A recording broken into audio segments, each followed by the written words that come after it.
It's estimated that between $5 and $10 trillion a year is one way or another. No matter if you neglect it, you'll pay the price. If you don't neglect it, you'll have the cost.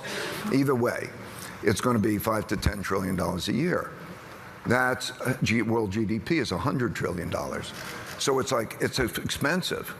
And so we are living in a world that really doesn't have enough money. So even if we're fiddling around with, like, how is this going to work from the money point of view?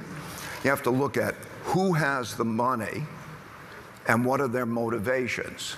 Multilateral development banks have about $2 trillion, and they have responsibility. So in other words, the IMF, the World Bank, and so on, have about $2 trillion. That's how much they have, and we have to spend $5 to $10 trillion a year.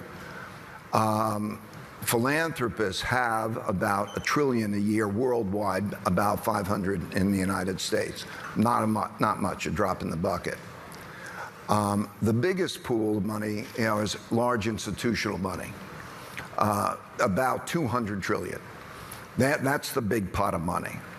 Right now, about 0.3% of that money goes into climate and also the various forms of, let's say, ecological or investments of that sort. Only about 0.3. I know those people. I know the circumstances. Everybody has to take care of the monies for taking care of who the money's to take care of. And so they have to have a return on that money. And there's a great possibility to make great money go into these initiatives if they can make it profitable. Profit is a proxy for productivity.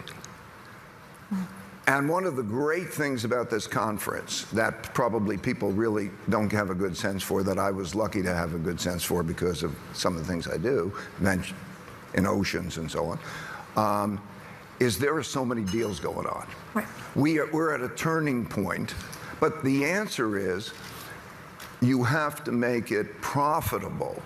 You just can't say it's a good thing, go do it. Regulations matter, of course. There are other things, that politics matter a lot.